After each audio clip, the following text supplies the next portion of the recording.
Marijuana provides about half of the revenues for the Mexican drug cartel. On the ground, on the ground, on the ground! Marijuana. What we learned from Prohibition is very simple, that the government cannot stop people from personal habits. Alcohol had been outlawed during Prohibition. One intoxicating substance went unregulated: marijuana.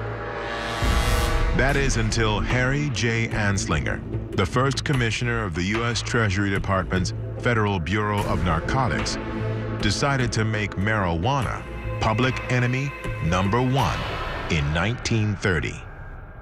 Anslinger was trying to make marijuana illegal because he was concerned that his entire department would be eliminated during the Depression, hence reefer madness. Hey, what do you want? Bring me some reefers. He got behind this reefer madness campaign in an effort to convince the public that there was this terrible evil, this evil weed loose in the land that no one ever heard about, really. I know what you want. You want to kill me. You're crazy.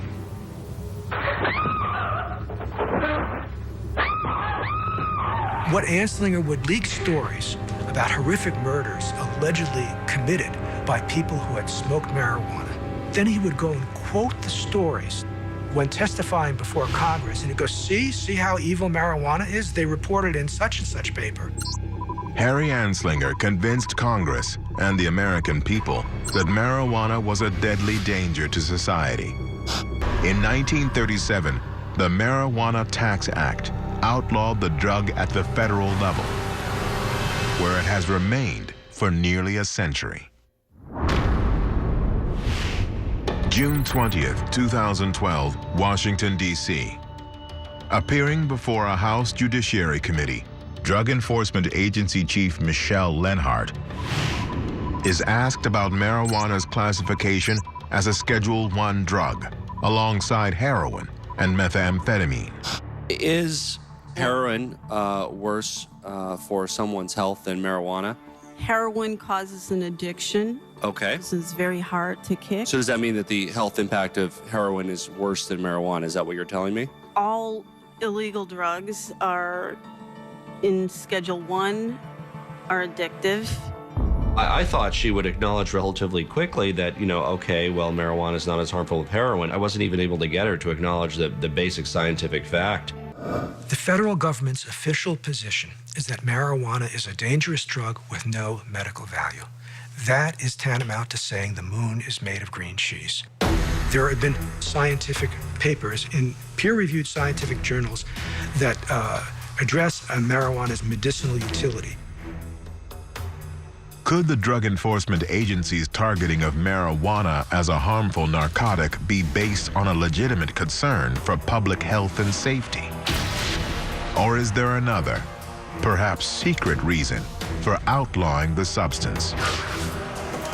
Please have a search warrant, demand entry. Go. Marijuana prohibition is really at the heart of the war on drugs. When you consider the numbers of people who are arrested each year, totaling over now 750,000 for the last few years, if you remove that from the equation, you'd have a drug problem that seemed awful small, really, in the United States. In November 2012, new battle lines were drawn in America's war on drugs, as residents of both Colorado and Washington state voted to legalize marijuana for adult recreational use. Well, it definitely smells like freedom. The federal government's responsibility is to enforce federal law, and that's what the Department of Justice should do. Estimates are that marijuana provides about half of the revenues for Mexican drug cartels. Legalizing and regulating marijuana could generate tax revenues for cities and states, and you would save money and save lives by ending the failed drug war with regard to marijuana. Could legalization and taxation really be the answer? Could America's war against drugs be so easily won? And if so, why then is the U.S. government so willing to invest billions of taxpayer dollars in a war to protect citizens from themselves.